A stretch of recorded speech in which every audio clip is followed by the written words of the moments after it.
긴장감이 나왔으면 더 빠져야죠. 예. 더 빠져야 된다. 예. 근데 이제 일본이 한 약보합권 있고 우리나라가 지금 그래도 한 1%대 코스피는 지키고 있는데 아쉬운 건 이제 코스닥이 조금 많이 또 한 1%대 네. 하락을 하고 있는 상황이어서 좀 아쉽긴 한데 코스닥은 이제 기술적으로는 1,050포인트 위에 안착을 해야 돼요. 근데 지금 그걸 못 하고 있습니다. 네. 거기가 저항선 역할을 좀 하고 있다고 보시면 되고 차츰 뭐 안착할 걸로 저는 예상을 하는데. 중요한 거는 지금 오늘 이게 시장이 이렇게 약하냐 1% 상승인데 약하다고 느끼시죠? 그렇죠. 이게 2% 이상 떴다가 네. 빠지니까 그냥 어제 우리 많이 반영해서 그렇습니다. 어제 선반영이 좀 있었다. 예, 우리 어제 장 시작 전에 이미 종전 선언이 나왔고요. 그때 그쵸. 미국 시장은 안 열려 있는 상황이었고 우리가 환호한 걸 이제 미국 시장은 어제 저녁에 환호를 한 거죠.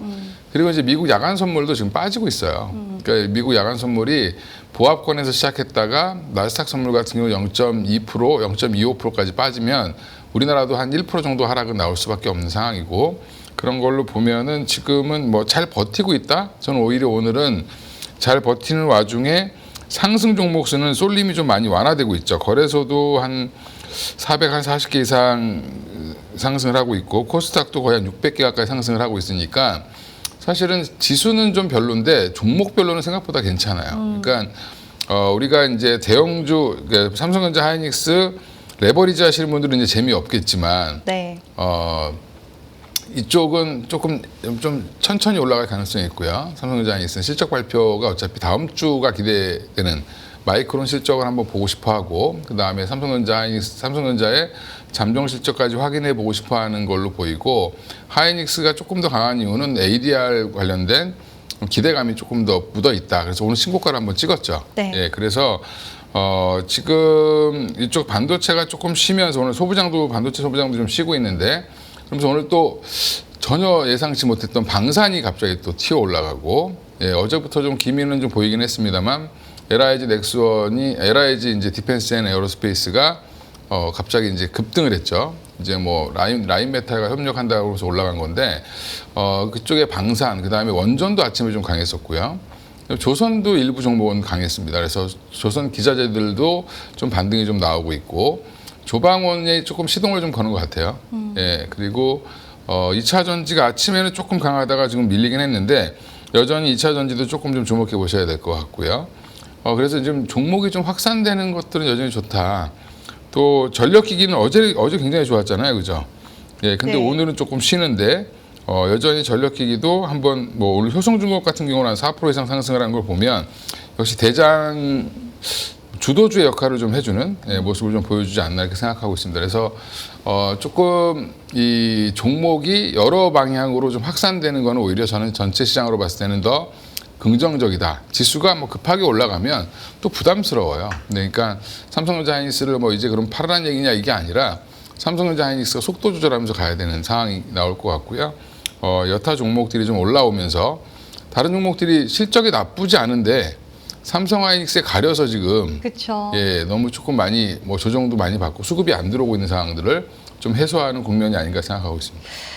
네, 가장 중요한 오늘의 시장 포인트 잡아주신 부분은 오늘 지수가 지금 그리고 코스닥이 좀 밀리는 양상이 나타나고는 있지만 그래도 긍정적인 부분은 우리가 온기가 좀 확산되고 있다라는 부분이 가장 중요한 포인트다라고 말씀해 주셨는데 어제 이 부분이 이미 증시에서 좀 움직임이 나왔던 것 같아요. 그럼 대표님, 지금 이런 현상이 나타나다 보면 많은 투자자분들이 최근에 하반기에도 역시 반도체다 하셔서 네. 이제 많은 분들이 그렇게 생각을 하셨고 실제로 실적이 가장 잘 나오는 섹터이다 보니까 반도체 소부장 쪽으로 또 옮겨가신 분들도 많이 계실 거예요. 근데 그렇죠. 오늘 반도체 소부장이 소폭 조정들이 좀 나옵니다. 그래서 조방원 섹터가 다시 고개를 드니까 이 소부장 쪽, 특히 코스닥 쪽에 소부장이 많이 포진이 되어 있다 보니 다시 약세로 돌아가나 또 불안해지세요. 이런 분들에게 지금 소부장 거래량이 실린 하락폭은 아닌 것 같거든요. 대부분의 종목들이 소부장 기업 쪽으로 옮겨가신 분들 한번 말씀 부탁드릴게요.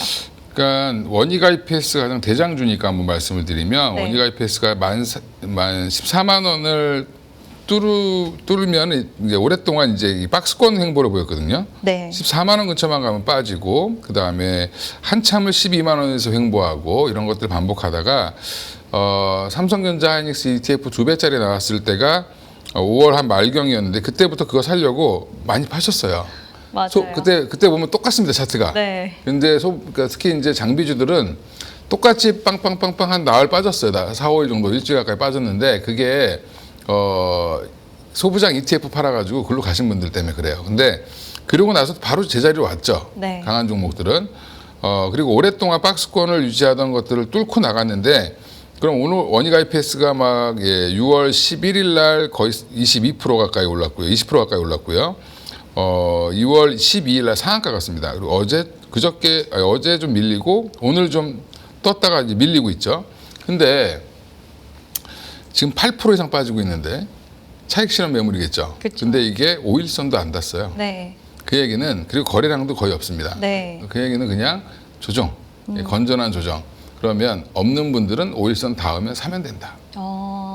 예, 이게 너무 어렵게 생각하실 필요가 네, 없어요. 네. 예, 그럼 이격 조정하면서 가는 겁니다. 그리고 그러면 나머지 종목들도 비슷하게 움직이겠죠.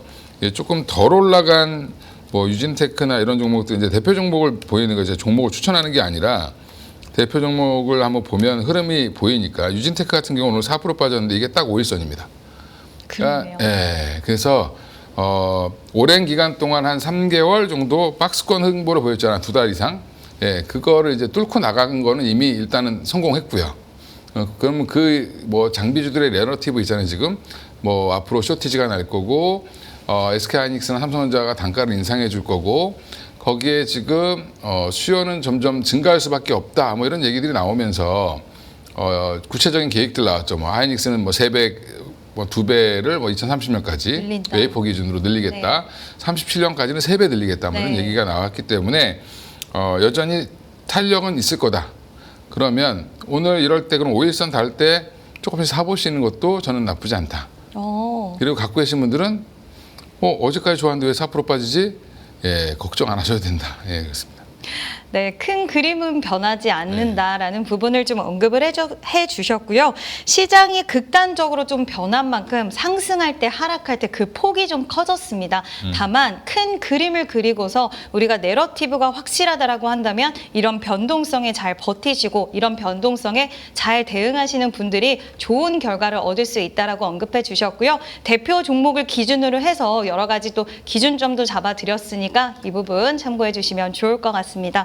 네, 대표님 오랜만에 또 건설주들도 올라옵니다. 그리고 방산주들도 가는데 각각의 좀 좋은 이슈들이 있는 것 같아요. 지금 LRG 디펜스 앤 에어로스페이스는 라인메탈과 함께 합작 법인 이슈가 있고 또 재건 관련돼서 건설은 내러티브가 붙었고 이런 쪽 봤을 때 그럼 우리 투자자분들은 이제 투자 기회가 반도체에서 다양한 섹터로 좀 퍼져나간다. 그쪽에서도 기회를 모색해도 될까라는 고민에 어떤 해답을 주시겠어요?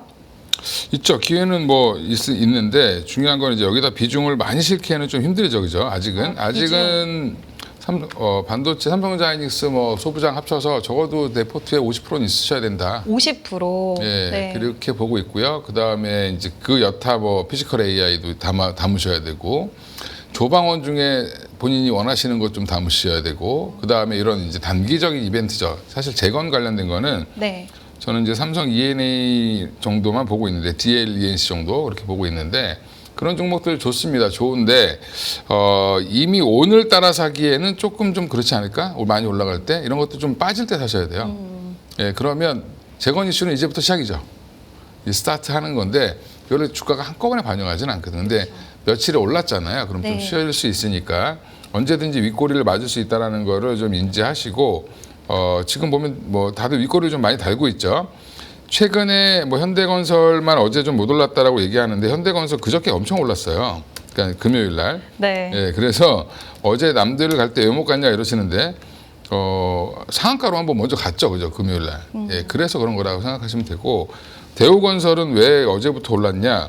대우건설은 상대적으로 덜 올랐어요. 덜 올랐었어요. 예, 네. 그러니까 그동안 좀 더 많이 빠졌고요. 그래서 오늘 좀 한 번에 반영해서 키 맞추기 하는 정도. 근데 이런 거는 길게 끌고 가기는 조금 어렵겠죠. 실제로 누가 받을지 아무도 몰라요. 그렇죠. 예, 그래서 가장 확실한 거는 그래서 제가 삼성 ENA 정도만 본다라는 얘기가 ENA는 어차피 고쳐주러 가야 돼. 예, 그 정도는. 예, 그다음에 화학 플랜트는 대부분 다 ENA가 지은 거니까 예, 가서 이제 그걸 고치는 거는 삼성 ENA가 할 수밖에 없지 않을까 이렇게 보면 조금 더 편하게 접근할 수 있고요. 지금 450조 규모가로 이제 이란 재건 관련 기금을 만들겠다라는 얘기가 나오고 있는데 이란 정부랑 친한 또 우리나라 건설사는 DLENC죠. 옛날 네. 대림산업. 예, 그러면 DLENC도 오히려 이란 재건이 더 커요, 사실은. 뭐 사실 우리가 서방 언론만 봐서 그렇지 뭐 미군 기지가 공격받았다 이런 것만 봤잖아요, 사실은. 네. 근데 이란은 얼마나 많이 맞았겠습니까, 그죠? 예, 그럼 이란은 여기저기 고쳐야 될 때가 더 많다 예, 이렇게 보시면 될 것 같습니다. 네, 일단 반도체만큼 탄탄한 스토리는 사실 뭐 없다라고 보기보다는 시장, 글로벌적인 움직임이 AI로 좀 귀결되다 보니까 그쪽 관련돼서는 흔들릴 때도 우리는 50% 정도의 비중은 가지고 가야 된다. 그래서 흔들리지 말자라고 말씀해 주셨고요. 그 밖에 뭐 건설, 방산, 조선 다 좋기는 하지만 우리가 중간중간 변동성이 좀 유발될 수 있기 때문에 수익도 챙겨가면서 봐야 되는 섹터로 정리를 해보자라고 말씀해 주신 것 같습니다. 자, 그럼 오늘 같은 시장 속에서도 우리가 또 어떤 시장에서 어떤 종목 봐야 될지 이 부분도 좀 궁금하시잖아요. 그래서 종목에 대한 이야기로 넘어가 보도록 하겠습니다. 지금 대표님이 아까 지나가시는 말로 언급해 주신 2차 전지 섹터에 대한 종목을 먼저 준비를 해 주셨는데 그 안에서도 삼성 SDI를 좀 보고 계신다라고 지금 주요 종목으로 준비를 해 주셨는데 결국 코스피가 계속적으로 강하다라고 했을 때 이 안에서 순환매가 돈다라고 하면 2차 전지도 비슷한 관점으로 우리가 조방원 움직이는 것처럼 이제 좀 기회가 온다라고 생각해봐도 될까요? 그렇죠. 이제 신호는 좀 준 것 같고요. 그러니까 지난주 말부터 해서 일단은 좀 반등은 성공한 것 같습니다. 더 이상 하락하지 않겠다라는 강력한 의지를 좀 보여줬고요. 삼성 SDI가 4월 한 17일부터 해서 4월 말일까지 급등해서 72만 3천 원까지 올라갔던 종목인데 이 종목이 지금 6월 11일 날 시가가 한 47만 원 이랬습니다. 그 얘기는 무슨 말이냐면 주가가 4월 17일로 돌아갔어요.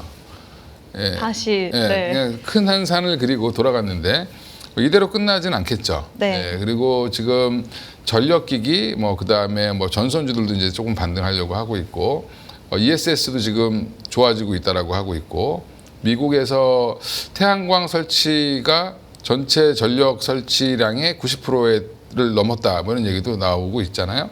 그러면 ESS에 대한 수요는 더 증가하겠구나. 그러면 ESS가 증가하면 결국에는 삼성 SDI, LG 에너지솔루션, LNF 같은 종목들은 좋을 수밖에 없겠죠. 네. 그러면 지금 자리들이 주가가 너무 고공행진하고 있는 종목들만 있기 때문에 그러면 외국인 기관들 입장에서 봤을 때는 많이 올라간 종목들은 삼성전기도 그렇고 그다음에 삼성전자도 그렇고 SK하이닉스도 살 만큼 다 샀죠. 그렇죠.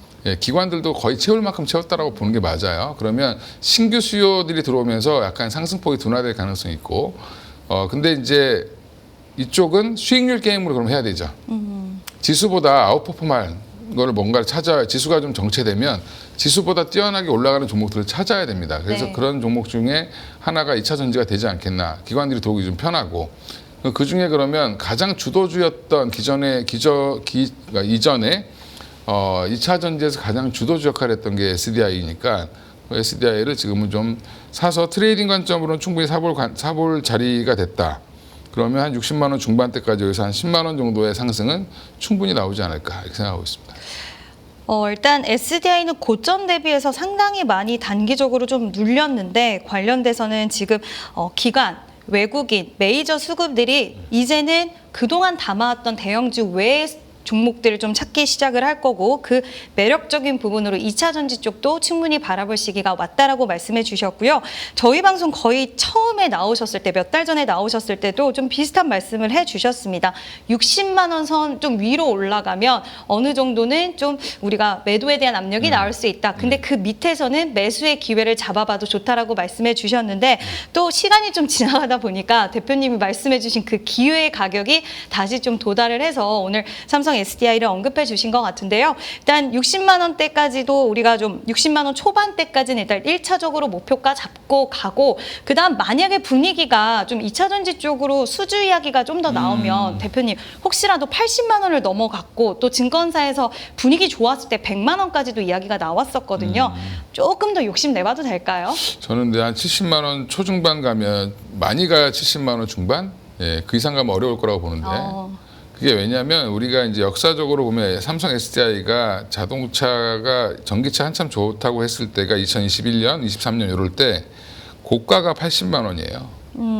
그러면 이 80만 원을 넘어가긴 조금 어려울 수 있다. 예, 부딪히겠죠. 네. 예, 그래서 그거는 이제 3분기 실적을 확인해 보려고 할 겁니다. 2분기는 어차피 아직까지 적자일 거고 3분기 흑자전환 얘기 나오고 있기 때문에 3분기까지 아마 확인하고 나서 예, 그 다음을 보겠죠. 예, 아마 제가 매니저라도 그렇게 할 것 같습니다. 예. 그러니까 결국 증권사는 좀 긴 시의 계열로 3분기 네, 흑자 그렇죠. 전환을 전제로 하고 100만 원도 제시할 그렇죠. 수 있지만 맞습니다. 예. 사실 투자하시는 입장에서는 얼마나 많은 변동성이 중간에 있을 텐데 그거를 우리가 감수하고 끌고 가기에는 어려울 수 있기 때문에 2분기 때 기대감적인 측면으로 상승이 나오면 좀 크게 봐도 70만 원 초반대에서는 무조건 차익 실현 좀 하시는 게 좋고 또 그마저도 나는 변동성에 좀 취약하다 하시는 분들은 60만 원 초반대에서 오히려 지금은 좀 방망이를 짧게 잡고 보자라고 언급을 해주셨으니까요. 대응에 대한 부분들도 한번 참고해 주시면 좋을 것 같습니다. 자, 그럼 두 번째 종목으로 넘어가 보도록 할게요. 현대모비스입니다. 오늘 현대차가 사실 2%대 밀리고 있는데 제가 개인적으로 봤을 때 물론 보유하고 계신 분들 입장에서는 이 2%의 하락도 답답하게 느껴지실 수는 있겠지만 추세 자체는 여전히 좀 견조하고 오늘은 살짝 쉬어간다라고 생각이 드는데 대표님이 보시기에는 현대차 그룹주 그리고 이 안에서 모비스 어떤 투자 포인트 보고 계시는지 말씀 부탁드려요. 뭐 현대차는 뭐 피지컬 AI 뭐 관련돼서 이제 로봇주 중에 뭐 제가 제일 싼 로봇주 이렇게 얘기를 많이 하죠. 네. 지금도 15배, 15.5배인데 LG전자보다 싸요. 지금 LG전자가 아마 지금 밸류를 보면 20배입니다. 20배. 어제 올라서. 예, 지금 조금 빠지고 있는데도 20배라고 하면 똑같은 로봇 밸류로 보면은 현대차 너무 싸죠. 그렇죠. 예, 그러니까 현대차는 순차적으로 20배 이상은 일단 갖다 놓을 거로 보고 있기 때문에 너무 걱정하실 필요는 없고 제가 근데 모비스를 갖고 나온 이유는 모비스가 지금 13배, 뭐 PBR 1.16배에서 움직이고 있는데 모비스는 키워드를 말씀드릴게요. 제일 싼 로봇 액추에이터 부품주입니다. 제일 싼 로봇주는 현대차, 제일 싼 로봇 부품 액추에이터 기업은 현대모비스. 그죠? 네. 뭐 SPG 비교해 보면 아실 거고. 그렇죠. 예, 뭐 작은 회사들 많잖아요. 그렇죠, 엄청 많습니다. 로보티즈가 네. 거의 300배 뭐 이러죠 지금요. 그러니까 이제 그거에 비하면 현대모비스랑 HL 만도는 너무 싸 보이는 거예요. 예, 그러면 물론 이제 이게 대형주기 때문에 갑자기 뭐 확 올라가긴 어려울 수 있겠지만 최근에 제가 또 오늘 갖고 나올 수 있는 이유는 과감하게 여기 개파락이 나왔던 부분들 있잖아요, 여기. 네. 예, 요걸 이제 메우려고 하는 거예요. 그러면 여기 정고점까지는 무난하게 한번 도전해 볼 가능성이 있다. 단기적으로라도. 그래서 현대모비스가 오늘 현대차보다 강한 이유는 거기에 있는 거라고 생각하시면 됩니다. 낙폭이 좀 과했어요. 지난번에 빠질 때. 그러면 요거를 좀 회복해서 다시 이제 70만 원 중반대 갖다 놓고 고민하지 않겠나. 그러니까 뭐 중장기 관점으로도 괜찮고 단기적으로 여기서 한 10에서 20% 정도는 충분히 수익 날 수 있는 종목이니까 유심히 좀 보셔라 이렇게 말씀드리겠습니다. 네, 사실 로봇 키워드에 맨날 같이 따라붙는 그 단어는 액추에이터인 것 같아요. 네, 그렇죠. 액추에이터를 잘 만드는 기업이 결국에는 로봇주 안에서 마지막까지 수익성이 가장 좋을 기업일 것이다. 원가에 워낙 큰 비중을 차지를 하기 때문이다. 라는 이야기가 있는데 현대모비스가 현대차의 액추에이터 담당이라는 걸로 이미 뭐 스토리는 굉장히 좀 탄탄하다라고 생각이 드는데 그러면 대표님이 보시기에 전에 고점까지도 장기적으로 보시는 분들은 80만 원대까지도 끌고 가셔도 되고 뭐 100만 원 목표 주가 최근에 증권가에서 나온 것 같긴 예, 하더라고요. 그러면 한 80만 원대까지 장기적으로 보실 분들은 끌고 가시고 장기적이면은 그냥 기다리시면 돼요. 100만 원. 100만 원도 넘어갈 거예요. 예. 장기적으로. 예. 그러면 단기적으로 보시는 분들은 단기적으로 보시는 분들이 한 뭐 75만 원, 6만 원, 뭐 한 78만 원, 5만 원, 6만 원, 5, 네. 6만 원 정도 보시면 될 것 같고. 그리고 뭐 수익으로 제가 보시는 얘기하는 분들. 단기는 뭐 한 달 이내입니다. 그렇죠, 예. 그렇죠. 3일, 5일 이런 게 아니라 예, 한 달 그렇죠. 이내를 말씀해 주시는 거고요. 그리고 장기적인 관점으로도 한번 우리는 좀 유효하다라고 말씀해 주셨는데 지금 대표님 말씀해 주시고 나서 현대모비스 좀 주가가 많이 변동이 좀 커져요, 대표님. 현대차도 플러스가 났네요. 예. 네, 그래서 일단은 지금도 매수 관점은 유효하다. 예, 분할 예, 매수 관점 유효하겠죠? 예, 예. 네. 오늘 좀 사시다가 뭐 종가 무렵에 사시는 것도 괜찮고. 좀 지켜보다가 예, 예, 예. 네, 좀 지켜보다가 종가 무렵에 매수를 하셔도 무방하다라고 언급해 주셨고요. 그리고 현대차 보스턴 다이내믹스요. 구글에서도 지분을 좀 확보하고 싶다라고 이야기를 했다라는 이야기가 좀 들리는데 빅테크 기업들도 지금 보스턴 다이내믹스를 관심- 독을 들이고 있는 걸까요? 원래 원주인이 구글이었죠. 그렇죠. 예. 이제 다시 다시 싸게 팔고 비싸게 소프트뱅크에 팔 때는 언제고 다시 좀 갖고 싶은 거죠 이제. 근데 만약에 그 투자 받으면 그 투자 뭘 보셔야 되냐면 지분 몇 프로를 얼마에 인수했냐 그러면 곱하기 100 하면 나오죠. 그렇죠. 만약에 10%를 뭐 얼마에 네. 인수했다 그러면 네, 네. 10 곱하기 10을 하면 시가총액이 나옵니다. 네, 네, 비상장은 그렇게 평가하죠. 네. 그러니까 총 시가총액을 얼마로 평가를 해줬는지를 볼 수 있으니까 근데 줄지는 모르겠어요. 근데 아마 소프트뱅크 걸 인수할 수도 있고. 그 얘기도 나오더라고요. 소프트뱅크 하지만 15% 정도 갖고 있을 겁니다. 네. 그거 인수할 가능성도 있고. 네, 그러면 참 호재죠. 재밌는 것 같은데 이렇게 지분을 서로 팔고 나중에 더 비싼 가격을 주고라도 사고 싶다. 그러니까 이제 그거가 구글이 잘하는 거죠. 그렇죠. 보통 우리나라는 자기가 실수한 거 인정 안 하는데 네. 실수한 거 인정하는 거죠. 이제. 인정하고 이제는 살만하다 이렇게 다시 사는 거죠. 근데 그렇게 보면 대표님 인정도 하지만 비싼 가격을 주고 살 만큼의 기업 가치가 상당히 그렇죠. 올라갔다라고도 보는 거겠네요. 자기들이 인수했을 때는 이제 뭐 로봇계나 만들고 있던 회사였는데 갑자기 이제 뭐 휴머노이드도 잘 만들고 지금 워낙 기술력이 좋아진 거니까 지금은 좀 투자를 하고 더 하고 싶겠죠. 이제 돈을 좀 있으면 벌 것 같으니까. 그러니까 참 전략적으로 움직이고 어쨌든 실수 인정하고 빠르게 다시 타협을 진행하려고 하고. 그 주식도 그렇게 하셔야 돼요. 네, 주식도. 내가 팔고 더 올라가면 내가 보지 못했던 것 때문에 올라가면 또 비싸게라도 사야 됩니다. 그렇죠? 그럼 비싸게라도 주고 사야 되는 쪽은 현대차와 반도체.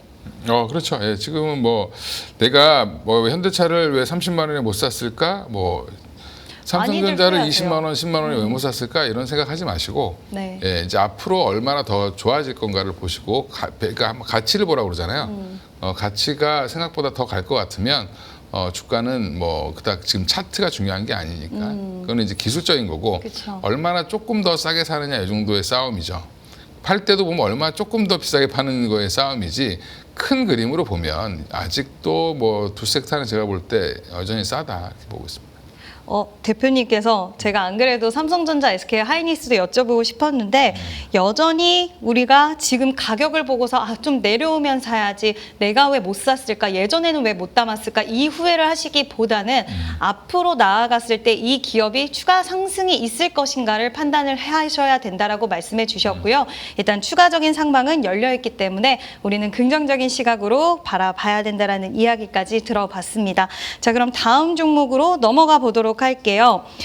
알테오젠입니다. 네, 알테오젠은 최근 분위기가 좀 좋았어요. 알테오젠 다시 되살아나나라는 좀 생각이 들 정도로 약간의 탄력도를 좀 보여주긴 했는데 다시 좀 주가가 정체기에 들어간 모습입니다.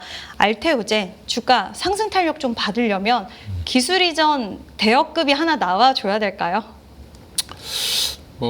대여급은 이미 나왔는데 네. 지금 올해 벌써 2개나 수출했는데 2개가 나오긴 했어요. 이걸 너무 작게 보더라고요. 이제 네. 적게 보죠 시장에서는.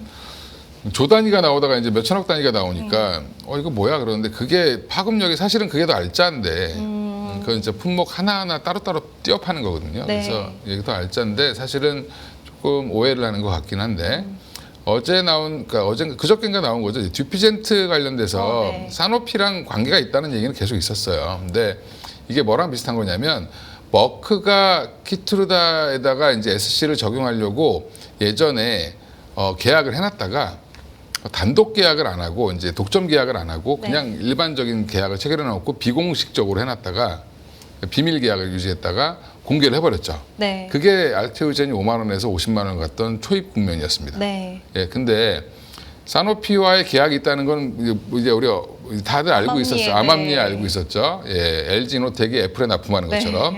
예, 근데 그게 듀피젠트라는 것도 다 알고 있었어요. 근데 듀피젠트 생각보다 우리나라에서 대학병원에서 굉장히 처방이 많은 약입니다.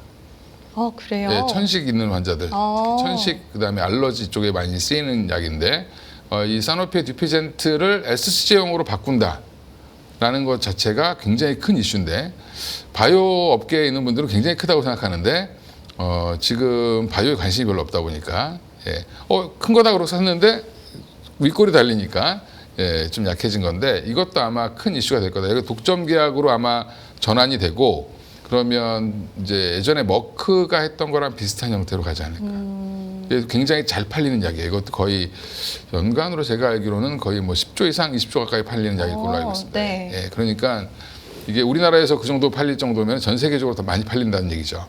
그러니까 우리나라에서도 굉장히 처방이 많이 되고 있고 제가 아는 지인분들도 듀피젠트 만든 분들 많아요. 아, 정말요? 그분도 알테오젠에 투자했어요. 예, 그래서 이거 바꾸면 좋을 텐데 가서 링거 맞고 이러면 불편하잖아요, 그죠? 너무 불편합니다. 예, 그렇습니다. 예, 그래서 이거 관련해서 알테오젠은 저는 오히려 지금 잘 버티고 있다라고 생각하는데 지금 주봉이라는 거 보시면 그냥 약간 흐르는 모습이긴 하지만 그래도 35, 6만 원을 지키려고 애쓰죠. 네. 예, 그러니까 이 정도에서는 조금 이제 길게 보시는 분들은 좀 담아 보셔도 된다. 길게 보시는 분들. 예. 그런데 제가 바이오는 뭐라고 말씀드리냐면 여기서 방구 한 2번 끼면 그냥 전고점 갑니다. 네. 이게 사건 한 번만 딱 터지잖아요. 네. 우리 얼마 전에 저거 보셨죠? D&D 파마텍이 이틀 만에 거의 몇 달 뺀 거를 제자리에 갖다 놓죠. 힘이 역시 세요, 제약바이오가. 그렇죠. 예. 그래서 그런 것들이 알테오젠은 한번 나오면 더 셀 수 있다. 그러니까 지금 자리에서 뭐 예전에 50만 원에 사서 물렸다, 40만 원에 물렸다 이런 분들 있잖아요. 네. 예. 제가 예전에 40만 원 이하면 무조건 사야 됩니다 이렇게 말씀드렸는데 중요한 거는 지금은 시간이 오래 걸렸잖아요. 지금 몇 네. 달을 졌냐면 알테오젠이 작년 1월, 12월부터 하면 12월? 하나, 둘, 셋, 넷, 다섯, 그러니까 한 6개월, 7개월 네. 가까이 쓰고 있죠. 쉴 만큼 쉬었다. 네, 그리고 월봉 보면 밑꼬리를 많이 달고 있습니다. 그러면 이제 한번 40만 원 위에 안착하면 조금 더 힘을 받지 않을까. 그래서 조금 길게 보실 분들은 지금부터 조금 나눠서 한 주, 2주 이렇게 사 먹으시면 좋을 것 같고 조금 확인하고 사실 분들은 40만 원 돌파되는 걸 보고 사셔라. 네. 40만 원 돌파를 확인하고. 제가 알테오젠을 거의 효과를 거의 매일 보기 때문에 이제 흐름을 잘 알죠. 제가 5만 원부터 봤어요, 계속. 알테오젠을요? 네. 와, 이 회사의 그러면 특징적인 부분들도 좀 잘 알고 계실 것 같다는 생각이 드는데 결국 가장 지금 시장에서 여러 가지 기술 이전도 시장은 좋은 이슈였는데도 불구하고 그냥 지나갔고 이번에 듀피젠트 관련돼서도 분명히 좋은 이슈인데 그냥 지나갔는데 이런 게 재료 소멸이 아니라 결국 겹겹이 쌓여서 나중에 주가가 반등이 나왔을 때 그랬더라 하면서 힘을 더 붙여주더라고요, 결국에는. 결국에 이제 지금 뭐 이렇게 재료들을 모으고 있는 거죠. 네. 그러다가 이제 이게 한 번에 반영되면서 올라갈 날이 올 겁니다. 근데 아직은 때가 아니다. 이 정도로 생각하시면 되고 같이 보실 종목으로 D&D 파마텍도 말씀드렸는데 여기는 지난번에 한 11만 원까지 갔다가 도로 밀렸잖아요. 네. 근데 연내에 뭐 인터뷰 기사 보니까 연내에 기술 수출 가능하다라고 또 대표님이 얘기했어요. 근데 이게 이 메시 치료제가 어마어마한 블록버스터입니다. 메시 치료제. 네, 메시 치료제 자체 시장도 크지만 워낙 성능이 너무 좋아서 누구나 지금 사가고 싶어 한다. 그런데 왜 빨리 기술 수출 안 해요? 이렇게 얘기하시는 분들이 있는데 그건 초보들이 그렇게 하는 거죠. 지금 무슨 얘기예요? 그러면 가격 협상을 여기가 갑이 되는 거니까 비싸게 받기 위한 협상이 진행되고 있을 거다 보고 있습니다. 일단 D&D 파마텍도 기술 이전이 막 바로 안 나오다 보니까 메시 치료제 이번에 결과 좋았다며 왜 안 나와?